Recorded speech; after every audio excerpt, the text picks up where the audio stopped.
Okay, it's day 53, the 29th of November 2014. I'm Danny Crouch. This is my story of my journey of becoming a life coach. I've recently joined the Coaching Institute, which is a company in Melbourne that focuses on personal development, and it's a business model of how to become a life coach. Basically, I've been looking for something like this for about 4 or 5 years, spent a lot of money on trying to find a way to get a business going, improve myself, personal growth, etc., etc. I initially started out looking into different things, reading different things, thought they were all scams, thought they were all just money-making scams that businesses sold, knowing that 80 or 90% of people wouldn't follow through, and it was only the top echelon of people that succeeded. And that was more about the individuals than the actual product or service or strategy. It seems that it is absolutely true, because the focus is really on the individual and that person, and whether or not they're committed, devoted, inspired to follow through with it. So it's not necessarily about the strategy or the product or the service that they've got. It's more about the person and how far they're willing to go to make these changes and these improvements within themselves. I used to be a heavy smoker, drinker, gambler, poor diet, didn't exercise. Now 53 days in, I'm 44 days into being smoke free, so I don't smoke anymore. I've also just had a 4-week plan to not drink, so I'm 21 days into that. I've got my initial intake weekend next weekend with the Coaching Institute. So today's Saturday. Generally, what I've learned, the main thing that I've learned is about goal setting and being accountable for what you want to do. I keep a diary, which is what I started first, setting the goals, daily affirmations, and just reflecting on what's happening around me and how I handle certain situations. I then move that into this recording section where I upload them into YouTube. The idea there is to record my voice, my tone, the vocabulary I use, my facial features, my body language, the positive attitude that I'm changing, the weight that I'm carrying, and then anyone else can watch it. It's not just a private, exclusive journal. So they tend to go for somewhere around 10 to 15 minutes a day. Initially I wanted to knock that down and keep it as quickly as possible, so I just do sort of 5 minutes a day, but however long it goes for, it goes for. This is for my record to look back on. I'm really looking forward to the next 6 months and seeing the changes that go through me. I'll start with the daily affirmation. Today I'll do everything in my power to reduce my weight to below 109 kilos by the 25th of December 2014. I'll complete my exercise, eat healthy, and focus on my back being stronger. I am thinner and my back is stronger. Imagine how great I feel on Christmas Day. My goals for today, it is a Saturday, so it's more focus on me and enjoying my time and relaxing and chilling out a bit. So I've written here, read. So Nick's goal, I'm currently reading Awaken the Giant Within by Tony Robbins, and so is Nick. She's about 400 or 500 pages behind me, so her plan is to catch up because there's certain things we want to go through in relation to values and follow some of the strategies and methods that Robin suggested. I'm going to do my exercise, so it's almost 10 o'clock in the morning, so it's a late start, but we plan on doing that on Saturdays and Sundays. I want to get some Ivana work done, so I am an online business trainer, and I look after students that do business and management courses. So I've got a couple of training companies that I work with, and I want to do a couple of hours work. I got a new list of students yesterday that I need to work on. Also, one of the other recommendations Tony Robbins has put forward is to do a 10-day mental diet. That's where you're focusing purely on positivity and solutions, not problems.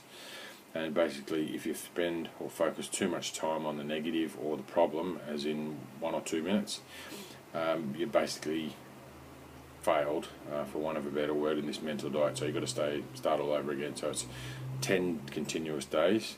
I am finding it challenging to get past day 1. That comes about Nick and I go for a walk every day, and the conversation can go a bit south, and we start to focus on problems rather than solutions. So it is starting to get to me and bug me that I'm getting stuck on day 1. So I'm going to start focusing on getting through to day 2 and today is the first day, and I'm going to get through that easily. We're going to go for a walk shortly, and we're going to focus on the positives. I also set medium to long-term goals.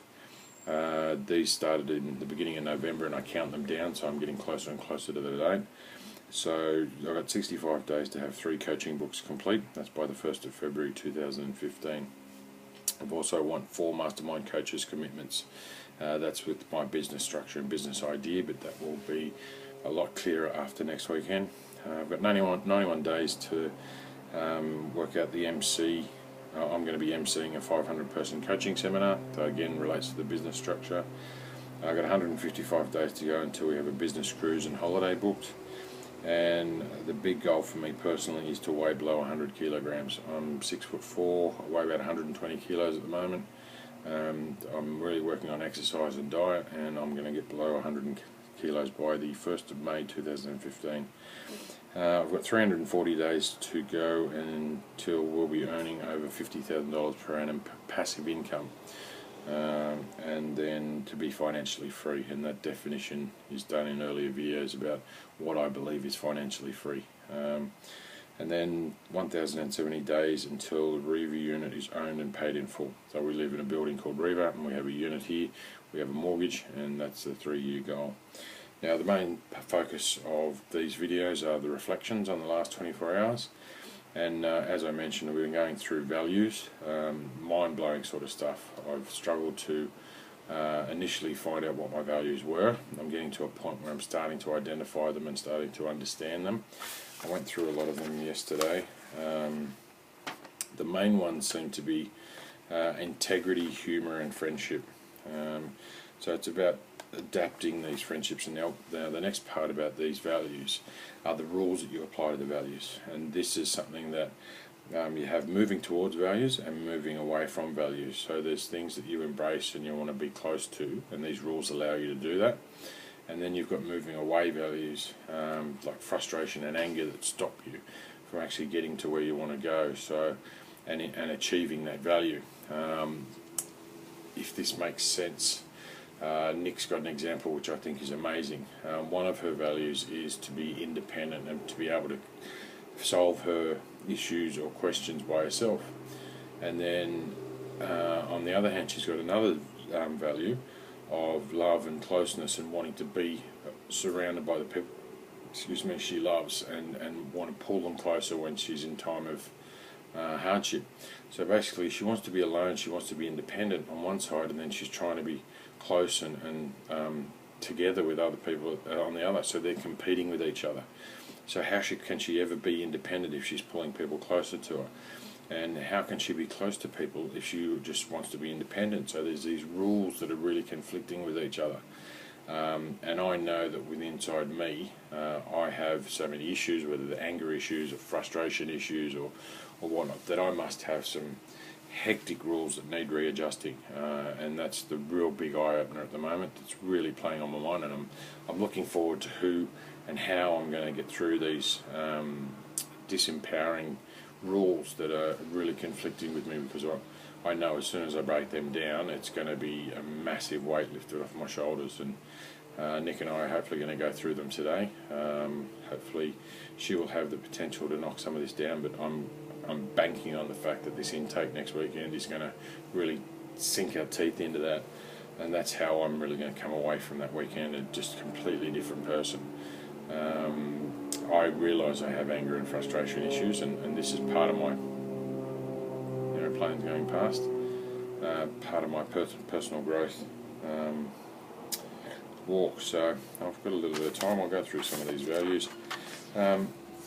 What Tony Robbins is basically saying is you want to look at your values. So there's websites, you just type in sort of values and beliefs test, and they come up with a whole list of different words. You sort of work out which one's more important to you, and the more important it is, the higher it up it is on your value list. And then from what I understand, the next process is, how do you achieve those values? So if you feel that health is a value of yours, and you're constantly reminding yourself that you don't look healthy when you look in the mirror, then you're really competing with your value. You're saying that you're not healthy because you have this preconceived idea of what healthy is. So you need chiseled abs, or big broad shoulders, or no double chin, or no bags under the eyes. If you keep looking at yourself, then you're fighting against your value. So rather, that's being disempowering. So you want to find some way of being empowering. So one of my ways of coming up with it with integrity is writing new rules to this integrity value. I'll feel great when I'm honest with friends, family and strangers. I have faith and belief in what I'm doing.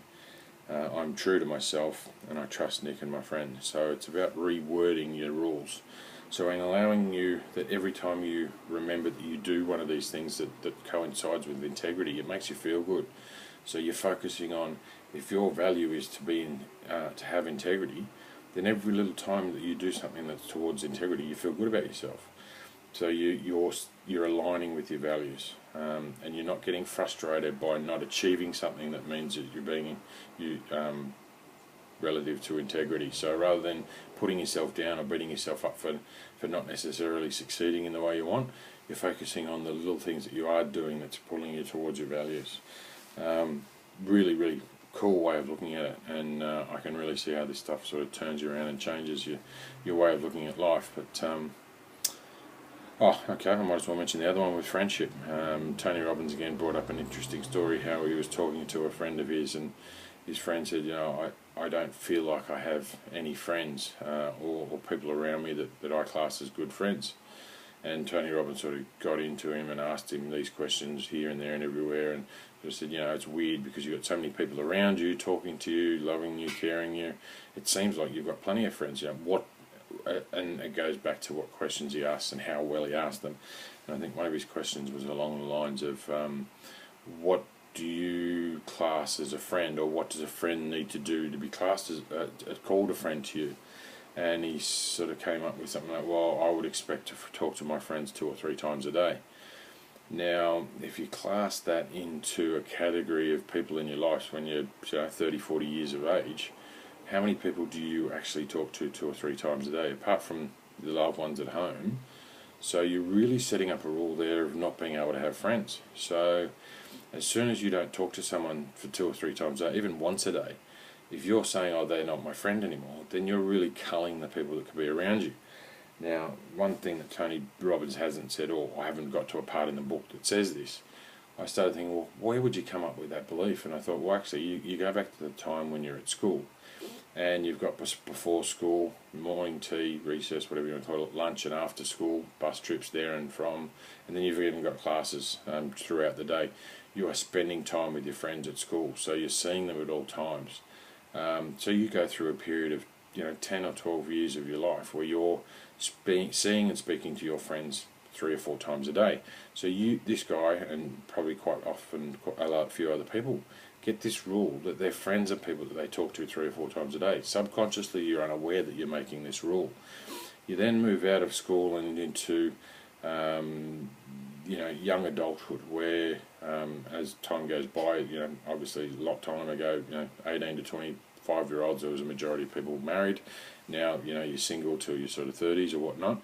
So there's more interaction with friends, there's more time spent with friends, you're not starting families. So you are spending a lot more time, not 3 or 4 times a day, but that starts to reduce, but you still might contact them once a day, or you might see them 3 or 4 times a week. So there's that constant interaction.